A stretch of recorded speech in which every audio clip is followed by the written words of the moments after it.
This is the beginning of the new series of modeling some of the devices from the Kursk submarine. This is from a submarine game. All right, so these are not actual photos of the submarine. And one of the first things that interested me that I came across while watching some of the walkthroughs was this device here, this sort of radio receiver. I don't know exactly what it is, but I figured we could start with something like this because it's not too difficult to do. However, some of the stuff we're going to have to create alphas to use in Substance Painter and some other graphics. All right, but it's basically a rectangular box with some buttons and some knobs and some screws. And so we'll start working on that now. And it's not going to turn out exactly like this, but that's okay. All right, so what I've done is I've taken that reference image and I've brought it in so that I can look at it while I'm modeling. So here I go. I'm going to start with a plane.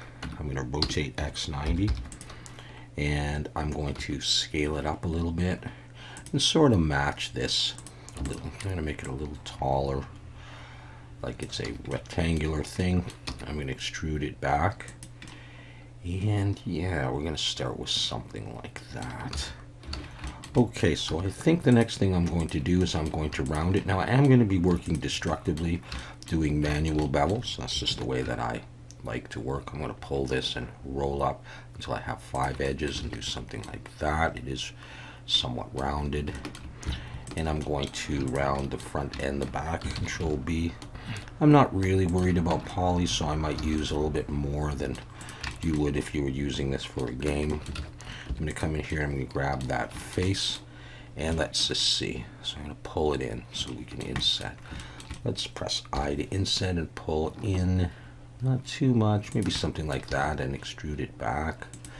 Goes back nice and deep, something like that anyhow. Let's have a look at that. Okay.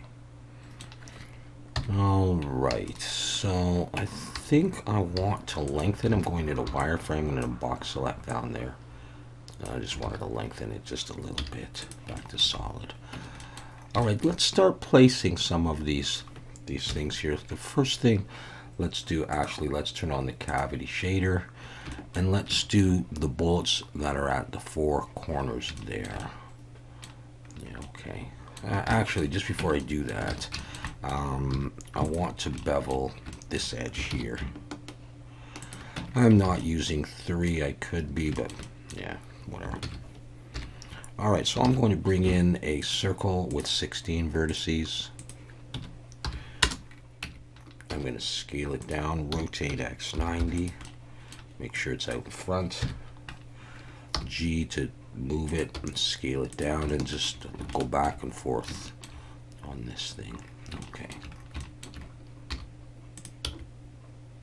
Maybe something like that big.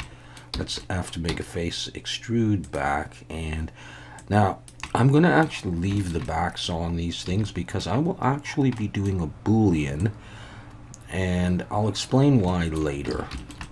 Right now I'm going to take the face of this and Control B and pull back and round it off reasonably like that. Maybe I will shade smooth that, and I will also Alt and recalculate outside just in case the polys are flipped. I'm going to take this and I'm going to push it a little bit more equally into the corner. I'm going to take the whole thing and Shift S, cursor to selected, and set the origin to the 3D cursor and mirror this now in the X and in the Z.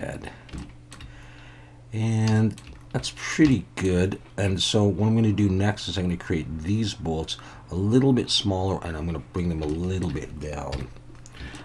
So let's see. If I come in here, let's just Shift D and go into edit mode and G, pull them down like this. And I think I will, I'm just going to S to scale them a little bit smaller. I'm going to pull them in. I'm going to get rid of the Z for now. And I guess they're going to have to come in more, just G. And just sort of look at the diagram as I do that so that I'll be able to pull up a little bit more. I'm going to have that graphic there. It looks like these are smaller, but it might just be the way the diagram is, the angle. And so I think I'll do them the same size. I'm just going to Shift D and duplicate them down like that, and then look and see where I'm at. So I have the bars there. that'll have the buttons and the knobs. I could still move some of this, but at some point I'll have to settle on it. Those in? Okay. So far so good. That's easy. Let's do the buttons now. Let's bring in a new plane actually for that. I don't know why I don't use cubes more often. I just find them more of a drag to work with. Let's scale that in the X and scale it down. Now the first one is going to be not quite with the bolt central, just about, like 1/3 into it.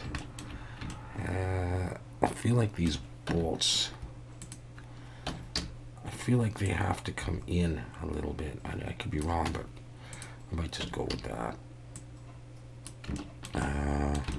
Or let's start with that.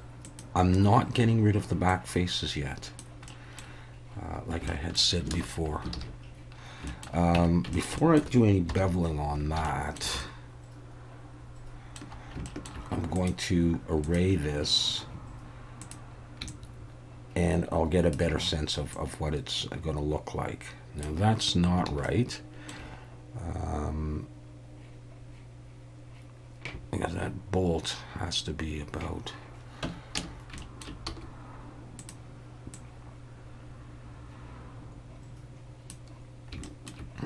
eventually I'll want this one centered.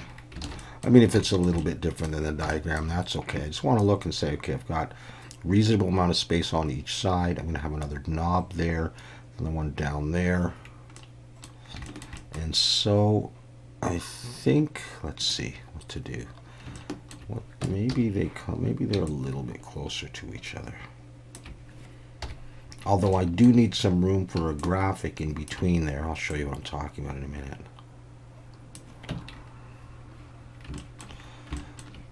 There's an outer sort of stroke almost there.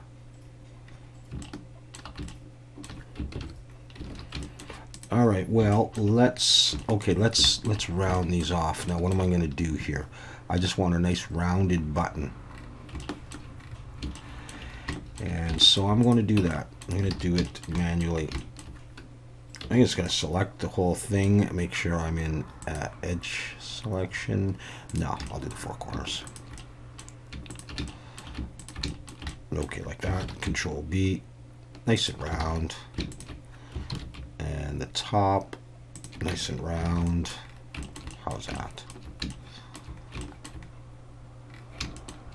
Not worrying about the thickness or anything yet, and these will be pushed into the surface eventually. So in fact, I'm going to take this and pull it back. I'm going to focus just on those, make sure, yeah, I do have a back on there, and that's good. I'm just going to push them in. All right, let's go with that for now. Let's duplicate it down, but get rid of the array, and just take this one, move it to here, and let's make this a thin rectangular button underneath the middle one. All right, so we'll go into wireframe, and I'm going to press 1 for vertex selection and select. And I'm not just scaling because this way I can conserve the roundness. If I just scale it, it changes the curves, the curvature or whatever. So I'm going to pull this out. What if I pull it out to the middle? And then I'll go back to the diagram and I'll look and see if that's roughly how it is. How is it? No, it's actually less than in the middle. Okay. Oops. Okay. It's actually just almost there. And I could be wrong, but we're going to go with that. So still sticking in, and we got that. We still got the curvature. Now, does that look right? Oh, I think it looks pretty close anyhow. We may change that. We'll see. Let's keep saving. Okay, now the buttons and knobs is just a circular one, and then this kind of pull or push one. So let's work on those. All right, so my 3D cursor is right there. In fact, we could probably build it out of one of these, couldn't we? It's got the mirror on it. It doesn't really matter. Let's just start a new one. Okay, so bring in a circle. Rotate X 90. to make a face, scale it down. Let's just bring it down and see what we're going to do. So where does this button show up? Oh, it's almost halfway into the button, or maybe a third, and then pretty tall. Okay, so I'll scale it a bit. It's like something like that. I'll go ahead and extrude back. I won't get rid of the back yet. And I'll take this and I'll bevel. I'm just going to come back to maybe just a couple like that. That's going to end up getting pressed in. And so maybe I want to make it a little taller. Let's see. It makes sense that it's a little taller than the buttons. Or is it about the same? It looks a little higher up.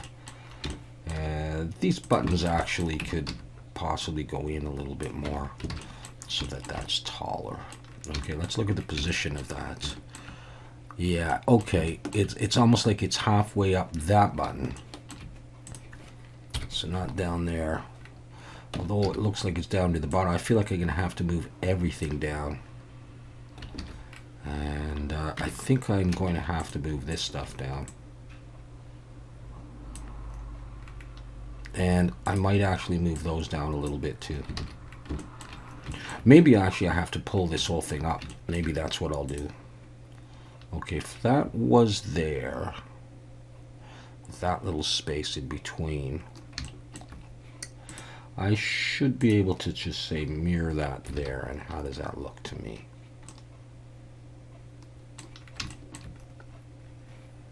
Yeah, okay. If that's the case, what if we just take this, take that piece, maybe we'll take a couple. All right, so I've Control plus to expand out to maybe even one more. And then I'm going to Shift D to duplicate, Shift D and G, pull it out. And just start getting the position of this. Okay, that's not right yet. I might have to move this one down and then these ones down. Let's just build it there. And let's see, what about the diameter of the thing? It looks pretty similar. You know what, I'm going to make it a little bit smaller though, like that. And then let's take this and let's extrude back once. And then let's come in. But I think I'm going to do this. Am I going to do that as a pull type thing? I think I might want to do that. Let's have a look at that. Okay, so what I'm going to do here is I'm going to bevel this edge here. And I think I'm going to Shift Alt and click here and here and scale. Let's scale up and not the Y. Scale Shift Y. And do that kind of thing. I'm going to pull it in F. I'm going to make a face on the bottom of that. Okay, let's just adjust some of this. Let's Control plus a couple of times and scale it in. Now maybe I'll get that. Where am I? Control plus that one as well. Scale it in. No, I won't do that at all.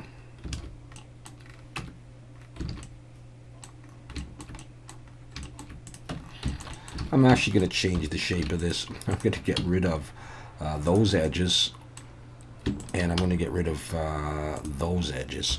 And I'm going to take this and I'm going to scale it in like that, and then I'm going to bevel it so it has that shape.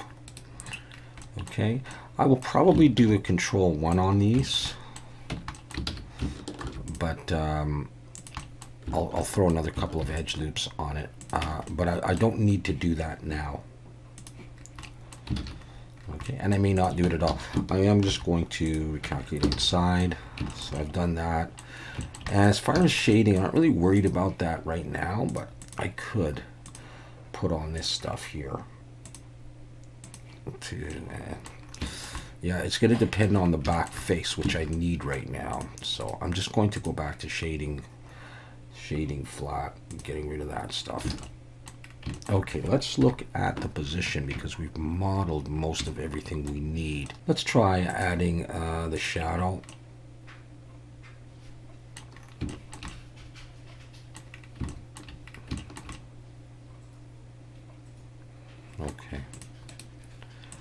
I could do that for now. This is going to change a little bit when I do some other manipulations that I'm going to do in just a moment.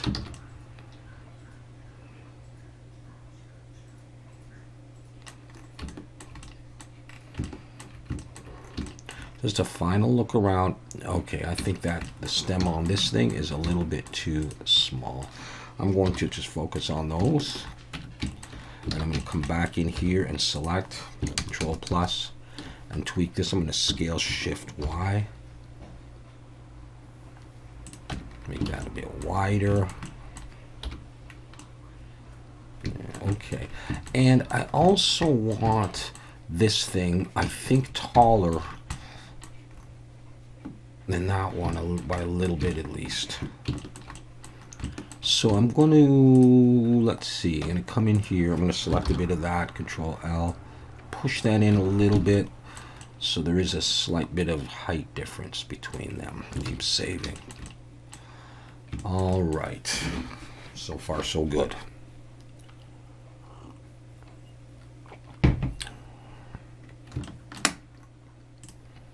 I'm going to take all of these and pull them down just a little bit.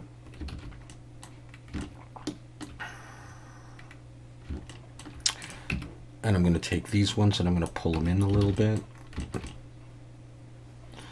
All right, I'm going to now, in face selection, I'm going to select that face and I'm going to P break it out. And I'm going to hide that and I'm going to have a look at this. This main face is going to be important for my texturing. And so I may take this and Shift S, cursor to selected. That's going to be the main thing. And I'm going to just adjust some of these bolts so I have a bit more room and I like it a little bit more. So the bars are going to go there, the buttons with a little bit of a graphic around them and that. So do I have enough room? I feel like I want a little bit more space. No, I'm going to leave it like that. Okay, now at this point I need to think about creating the graphics for this. And the way that I'm going to do it is I'm going to be using the UV layout in a graphics program. I'm going to be using Flash. I don't have Photoshop and I don't feel like doing it in GIMP. If I come over to the UV editor right now, and if I take just this faceplate, let's call it, and I go U, project from view, I can get that. But I don't know where my dials are at all on this. And so what I figured I was going to do is I'm going to do a Boolean. I'm going to actually apply my mirrors and stuff. Control A to apply that mirror. Control A to apply that one. I'm going to apply that. And I'm going to apply that. And I'm going to join these together.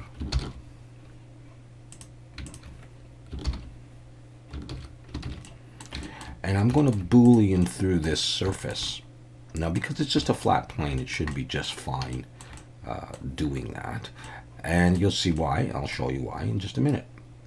So regardless of whether or not I have that stuff on, I don't care about it. On the main faceplate, let's call it, I'm going to choose Boolean, difference, and I'm going to choose this and apply. Take those, I'm just going to hide them. So now I've got holes. But I don't really want holes. I want just the outlines. So here, let's go back to layout. It's a little bit bigger. So I'm going to come in now and I'm going to select the edges and actually fill them in. I just want to see the outline of where my bolts and my knobs and buttons are, just like this. So I'm going to fill all this in. Oops. And hopefully this will all make sense in a bit.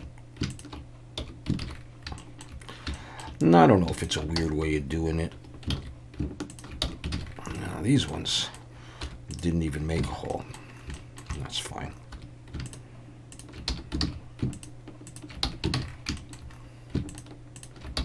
Looks like a flow chart or something like that from school. Yeah, so I got that.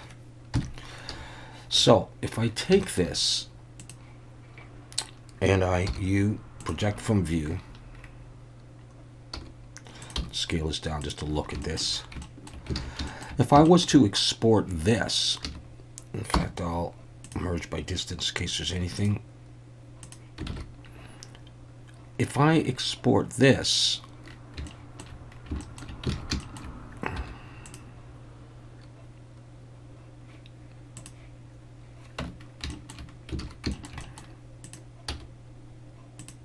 I just want to make sure. Coming back to this.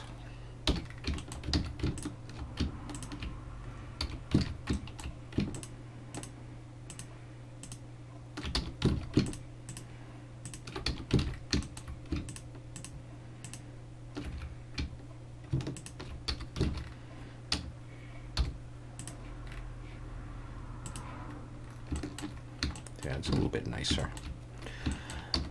If I export that, I can tell where my buttons are and all of that. So I can create the bars in a graphics program. I can create the border. I can do all of that stuff. So I've got to start. I'm going to bring back everything else. I'm going to hide that for now.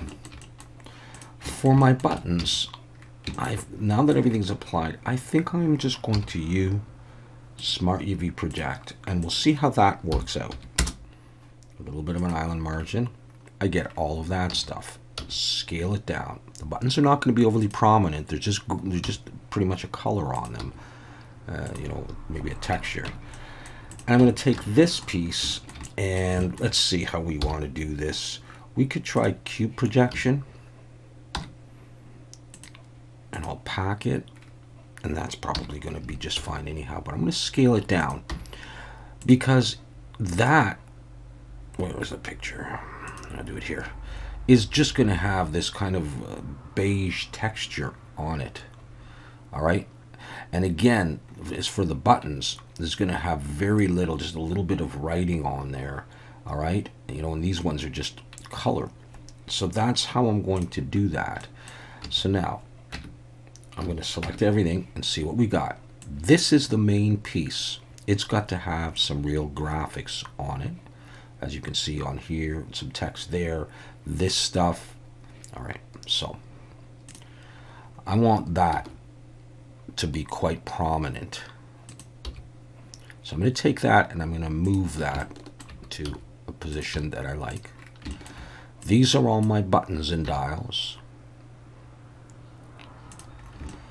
And I'm going to scale them a little bit bigger, as much space as I can. And this is my back panel part.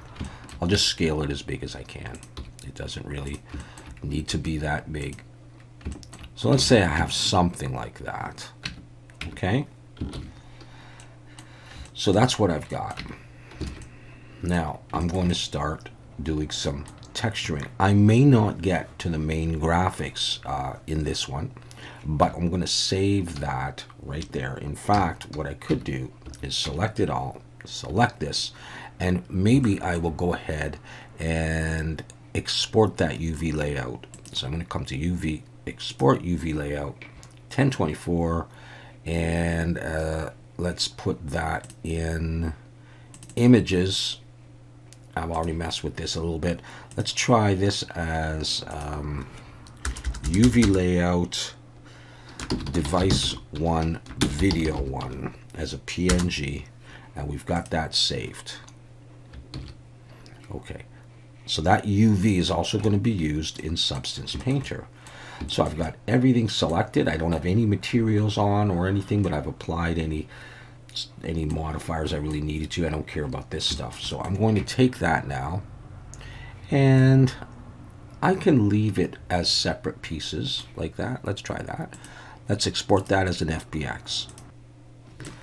Now, as you can see, I've got some invisible parts to this, and the reason for that is because some of my faces are not facing outwards, as you can see here. So I'm going to take this and I'm going to Alt-N, recalculate outside, and I'm going to take this Alt-N and flip. And the buttons recalculate outside as well. And that would explain why they didn't punch through in when I did the Boolean. Let me have a quick look here.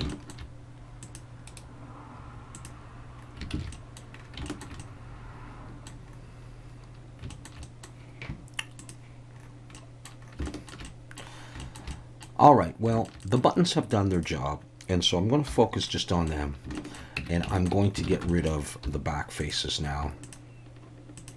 So I just have to come around to all of them. I might be able to do a select similar, but this is not going to take me very long, and that will help correct it, some shading issues. Let's get that one as well. Let's have a look at them. Okay. They're not extremely smooth. They're not too high poly or anything, so I can leave them like that. And with that done, I could come back and look at the UV, but I think I'm going to be okay. So I'm going to take all of this. I'm going to save. One thing I should do is I should merge by distance. I think I did that before anyhow. So let's export that as an FBX now. Okay, here we go. Bake the mesh maps. We'll bake them at 2K without the ID map. And here's how she looks. Okay, let's get to it. All right, I'm going to add a fill layer. And I'm going to change the base color. This is going to be the main color of the thing. So this may take some finicking around, but I kind of want a browny, beigey, yellow kind of color. I'm not quite sure, so I'm just going to go with that for now.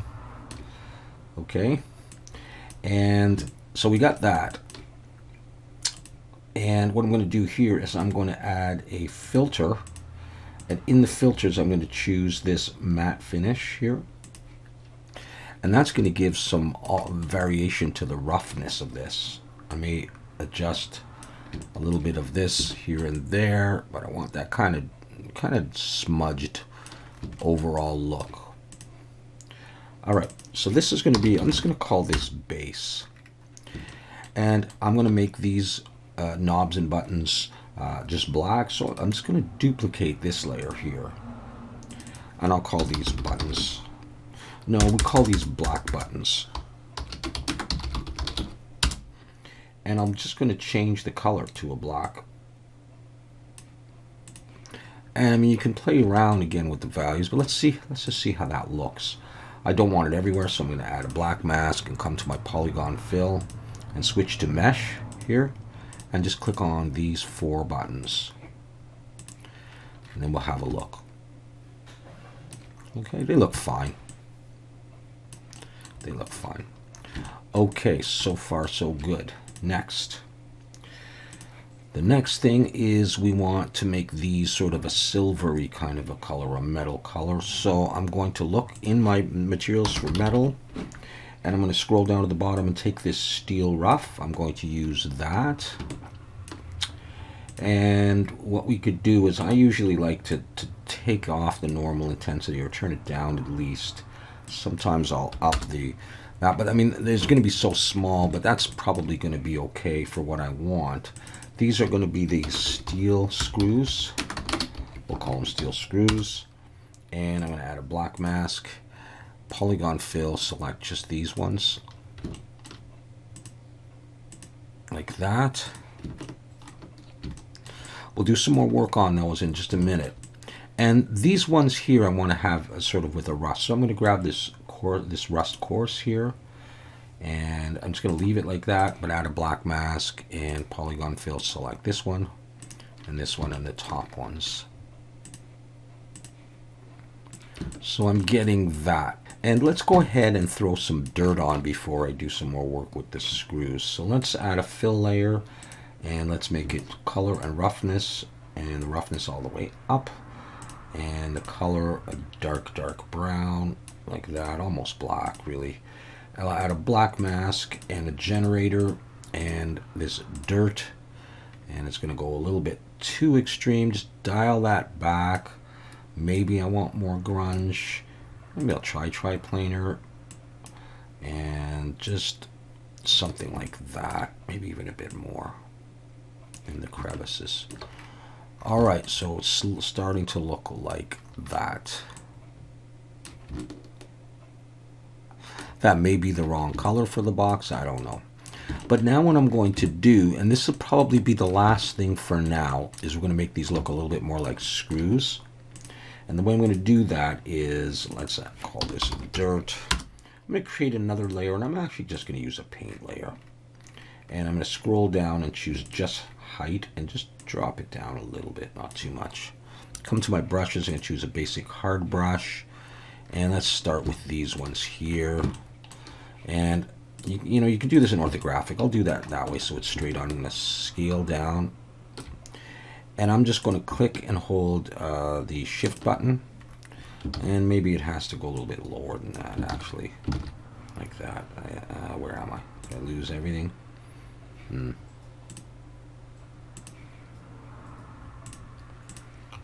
All right, a little bit lower. I'm just going to do that.